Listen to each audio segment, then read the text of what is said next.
Hi there guys, I'm Ville and this is my review of Skyrim. And for those of you who do not know or haven't played the Elder Scroll games before, they all take place in the land of Tamriel. And this Tamriel is split into different provinces, of which Skyrim is one. And the previous games, namely Oblivion and Morrowind, took place in different other provinces.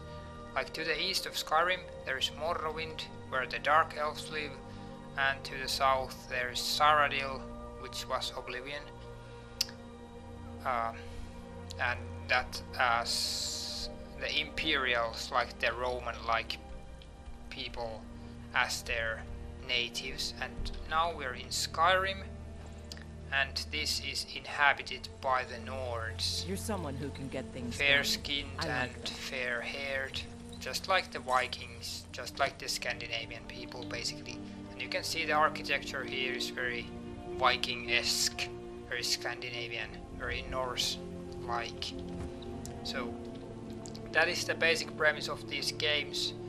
And in Skyrim we're in the Northern Territory, and as you can see there's a lot of mountains and a lot of snow and these evergreen trees you can see there. So this is the basic setting of this game, and it's very well done. Like, what are you looking at? One of the really good things about these games is that all of these different provinces have their own inhabitants, and then you can see them as visiting, as this guy is ain't done nothing. You can see he is darkly skinned, and he's probably from the region of Hammerfell, like he's from another province. So you see all these different races visiting here, and when you talk to them they will tell you how they have, there's an Imperial Governor right there, and they will tell you how they have come from their own home country, and there are all sorts of racial issues here, like some races are not liking each other and so on. So it makes for a really immersive, really kind of good illusion of a real universe working. So first of all, let's take a look at the graphics. And I mean, wow, what can I just say? I'm not running this game at the full graphical detail because I cannot, but still it's like, it's pretty freaking impressive. Like, if you just look at the map, this land is freaking huge, and you can explore everything there is basically. Well, you cannot fly, but apart from that there's a freaking huge amount of places to go, and they're like so well done. They look like so freaking impressive. You have the wind and snow going there, and when you climb up to a mountain you can see all the freaking places below, and it just wow. And you have like Aurora Borealis going on in the sky at sometimes, and at night you can see the stars, and it's just freaking impressive as hell, this game. And there you can see the town is just down there, and wow. So yeah, the graphical presentation is definitely really good in this game. So you really get a real sense of adventure when you're playing this game, because there's a dragon flying just over there and so on. So yeah, really impressive. Also, there's enough variety. Like, most of the towns are Nord towns, they are the kind of Norse towns, but still there are some other places which bring enough variety, like this place here, which is inspired more of like maybe Aztec or that Mayan type of architecture. So there's enough variety in these places so that it really keeps you interested in seeing and going to all the cities and seeing what they're like. So really nice, really nice. Okay, then we get to the sound department. The music, well, the Dovahkiin theme, the main theme, is the most known theme of this game, and it's for a reason, because it's really good. But it doesn't really play that often. It only plays in some of the dragon encounters and not in and still not very often, so that's a pity. The other sound or other themes, well, they're okay. They like accompany the game as they should, but they're nothing really that special. It's just okay. It's just background music. But what in the sound department is good, that like basically all of the people have something to say. Even if we cannot talk to them, you can still like get a few remarks from them. They call me a war Okay, hero. you can talk to this guy, Help the and dark everything elf. he says, Oh, you must is have heard me talking to like Malfear. he has real every Dark person elves has live a in real rundown voice slum acting. called the Grey Like there are voice actors freaking voicing every character in this game, and that is really impressive. My father says we need to just get on with our Because lives. it really brings this game to like alive even more. Because everyone you go to, You're that mage from the college, right? you can hear them Things have finally speak. calmed down over there. So that is really impressive in this game. Okay, then we get to the gameplay part. And first of all, let's say a little about the plot. Oh, there's a moss there. Say a little about the plot. The plot is basically, yeah, destroying the dragons and so on. That's the main quest, but there's also a civil war going on here. You have the Nords against the Imperials, and you can either choose one of those sides. And that's a good decision, because then you have to like play the game again if you want to go through the other. Oh shit, there's a skeleton there. If you want to go through the other route, then you have to play the game again, and that's good.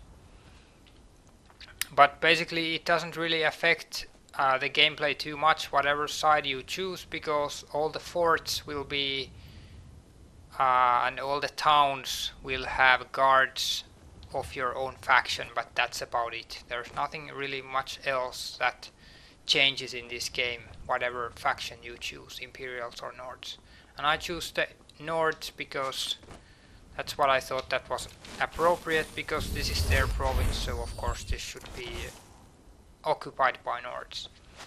And now we get to the actual gameplay. So this is an action RPG game. And there's, oh my god, poor skeleton, what are you doing? And there are basically 3 builds that you can have in this game, like 3 general builds. And the mage that I'm using here, and then you have the thief, which prefers sneaking. Ooh.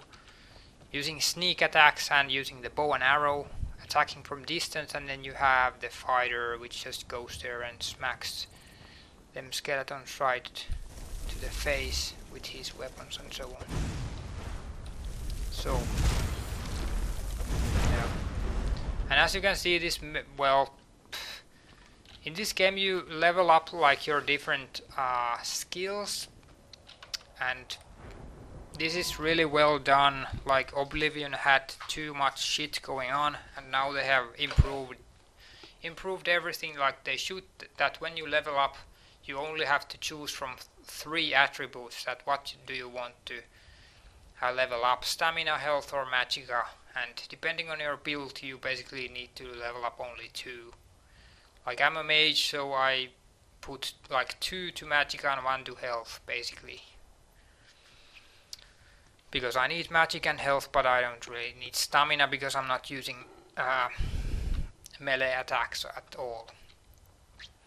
But anyway, any skill you use, you level it up, and then you have different perks. Like I still have 1 perk left here, and you put it here and you get different like kinds of advantages, like you can dual cast magic and you get even better spells that way, and you can halve your magicka use, and your calm spells work on higher opponents and everything, all kinds of cool stuff. So I think this is really good. Oblivion had like 4 perks, but this has like per spell, but or per any skill, but this now you have like really many different perks which you can choose from, so you can really adapt and you can really like change your gameplay based on what you want, and you can get all the skills that you want. And also in this game opposed to Oblivion, you don't have to choose any kind of build. You don't have to choose any kind of major, minor skills.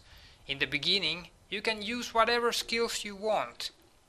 And they level up and you can put the perks in. So it doesn't matter. You can choose whatever skills you want. Like you can see, I have the spells. I have spells much like points in spells, but then my archery is at 30 because I've been using some conjuration bows, and my lock picking is at 41 because I've been picking locks all the time. Speech is at 39, and yeah, these spells are the highest. But still, you can choose whatever skills you want, so that is very good. Although yeah, this can get a bit repetitive, but still, I think the gameplay works really fine, and the leveling is really it's pretty nicely balanced. Like I'm playing this game on the adept or the normal difficulty, and it was a good challenge, although in the end I'm just too powerful. I can just kill everything because my double spells cause stagger. Like even the dragons will stagger when I start throwing fireballs at them, so it's really not that much of a challenge anymore. But overall I think the challenge and the leveling is much better. Well, in Oblivion it was pretty shit, but now they have really improved it, so good job. It's fun to play and you get to try different builds. Like I still want to try out the fighter because I've played mage in all 3 games, and now it would be nice to try out a fighter, for example. Also, there are a lot of improvements to the basic gameplay in other ways as well. Like when you go to the map, well, you can see all the quest markers here where you're supposed to go. Like you don't have to use the internet like to see where you should go next, but you have all the quest markers here, and even in the local map it shows you where you have to go next. So if you want to do this quest, you have to go through this door, and it will show you the person where they are, or where the items are, and so on. So it's really a good and needed improvement for this kind of game, where you like there is so much of freaking stuff to do here, so that you really need this kind of improvement. And then you also have these like improving your weapons and armors, and this is pretty nice. Nice thing to have. Like you can gather materials from animals, and you can gather ore from the mines, and then you can make your own stuff. My smithing is pretty shit, so I can't make the best stuff, but you can make like weapons and armors, and then you can improve them even more, and of course sell them if you want. You can make your own necklaces, and of course you can sharpen your weapons, and you can like smelt stuff into iron ore and into gold like ore and whatever materials. And of course you can also do magic stuff as well if you have enchanting. Like I have enchanting 100, so I can basically put 2 enchantments on any piece of armor or weapon. Like I have here, my necklace has like destruction spells -25, magicka +62, so you can make like really crazy combinations with the magical enchantments as well. So I think they have really improved this material aspect of this game as well, because it's nice to find new armors and then you can like improve them and make your own stuff, so it's really nice. Okay, then we can take a look at the lasting appeal of this game. So like I said, there are a freaking million quests in this game. These are the quests that I have done so far. Like, what the fuck? A lot of quests, and these are still the quests that I've yet to do, and these are not all the quests in this game either. Like, there are a freaking ton of quests. I'm at 72 hours and still there is so much things to do. So yeah, You really get your money's worth with this game. And because you can see all the quest markers here, then it also makes it very easy for you to complete all the quests in a way, because you know where to go. So it's really good. There really is so much to do in this game, and because you can try the different builds and skill combinations, so the replayability of this game is really high in that sense. And there are the two different Civil War like choices as well, so that also gives this game more replayability. So yeah, really much to do. Okay, so yeah, this game definitely has a lot going for it, but of course it has its like own bad points as well, and some of these are like just freaking incredibly stupid. For example, the inventory. Like, what the fuck? The inventory is like shit as hell. I don't know what they were thinking, but like this inventory is like one of the worst I've ever seen. Like, you have so much stuff, but you can't see how much it weighs, you can't see how much it values, like what the value is, until you scroll to it and see it. Like, you really have to get a mod for this that shows you like it in a kind of table where you can see, like, easily see, and where you can easily sort all your stuff like by value and by weight and so on, when you have to throw stuff out or you're selling it and so on.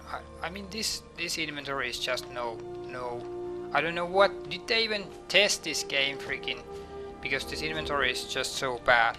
The other thing that is quite bad is the map, because that's another thing where you want to have a mod, because this is the normal map, and as you can see, it has no roads in it.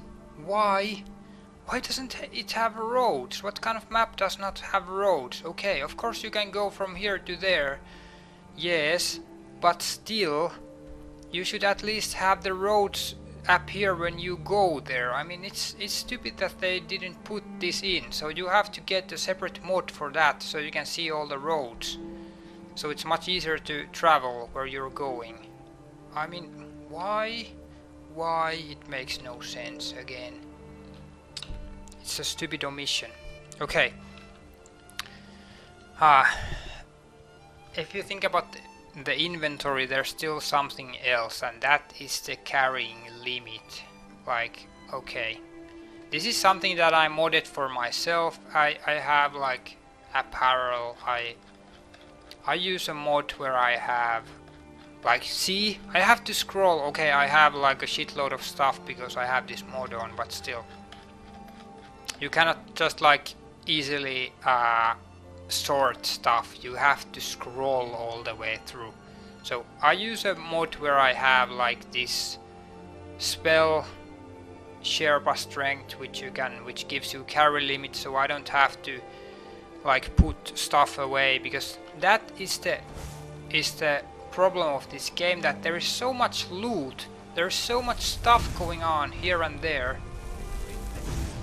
that when you're going to the dungeons, you found all kinds of stuff there which you want to take with you, but you cannot carry but a certain amount, which means that you're always, when you're going to a place, hey, what the fuck are you doing?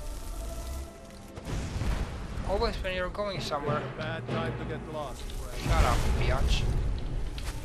You're always like sorting your stuff out. That makes it even worse. Like when you kill a person, bandit marauder. Okay, he has some stuff. Okay, maybe I want to take all of this stuff. Bam. But if you're playing this without no mods, then you always have to check if your carry limit is full. And if it is, then you have to go to your stuff and you have to sort this. Okay, what do I want to throw out? And the irony is that they don't have this sorting. You cannot see what weighs the most. what values the most. So you cannot see what you want to throw out, what is redundant and what is not. It makes no sense. So you definitely want to have a mod in this game. If you're playing this on the PC, you want to have the inventory mod, which gives you the real table like inventory, and also you want to get the map, which gives you all the roads here. And for me, I also put the friggin' the mod that I can carry as much as I want, because I don't want to use my time to go into these dungeons, to go into these bandit camps, wherever I'm going. Then it's ridiculous that I have to like always be sorting out my stuff. Like can I carry it or not? And then when my carry weight gets full, then I have to go back to a store and sell everything and then come back here. Like, okay, now I'm full, I have to go to the store. Then I come back here to kill the rest, and then when I get like full, then I have to go to the merchant again. Like this carry limit, it makes little sense in this kind of game where there is so much loot going on. It just makes it irritating to play, that you have to be constantly backtracking to the vendors to sell the stuff which you cannot carry. Hey, what the fuck are you doing?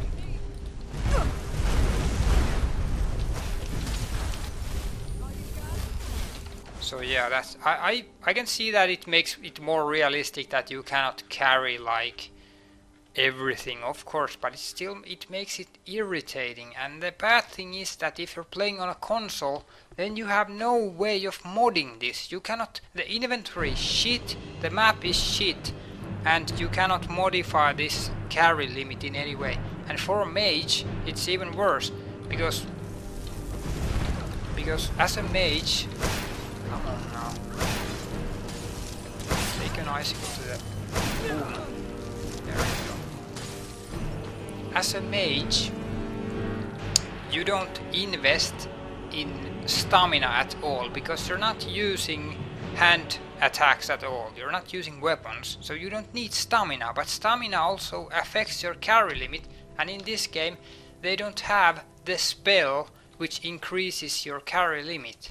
So as a mage, you're pretty much fucked, because you cannot carry like much at all.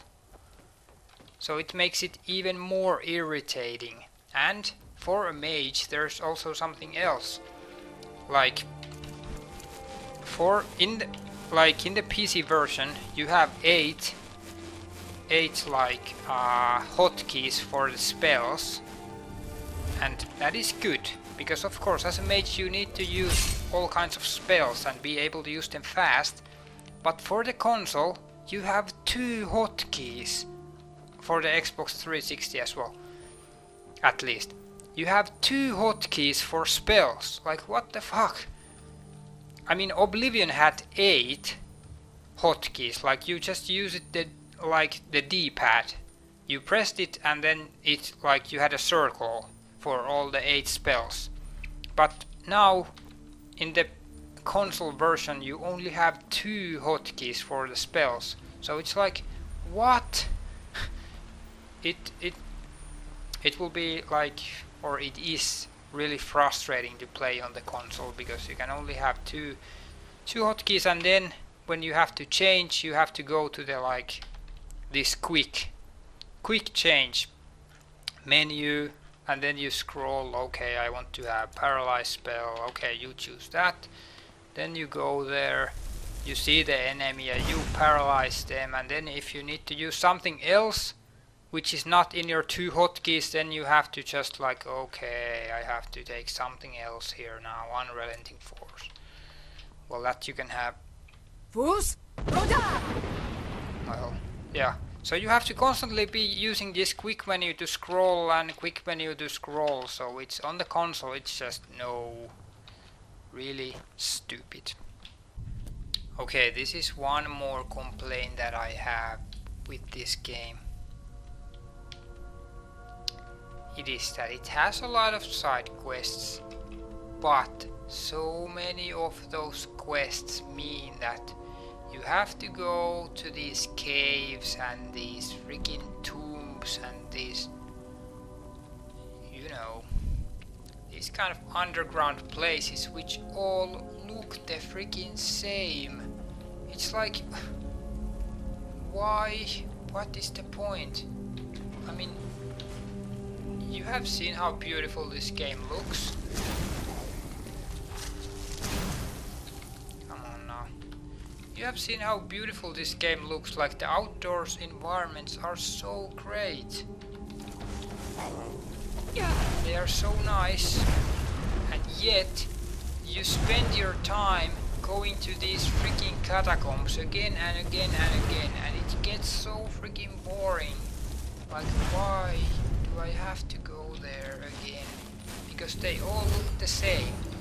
Okay, they're not identical, they have like good planning and so on, yes, but they look so miserable.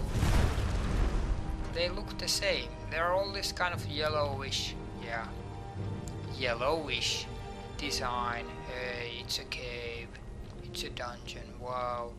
Okay, in this dungeon or this cave there's some kind of gimmick that this guy or this ghost is going on here. But still, I've seen the same kind of dungeon design over and over and over and over and over and over again. And I'm getting tired of it. Like, there are many side quests left and I would like to do those side quests, but I have no incentive. Like, I have no interest in going to these caves again and again and again. Because they are just boring. I don't have any joy in them. Yeah, there are some spiders. Whoa. There are some skeletons here. Whoa. Like, I've seen the same kind of skeletons. I've seen the same kind of tunnels. I've seen these places so many times before that it gets just frustratingly stupid. You don't want to do the side quests anymore because they're so boring.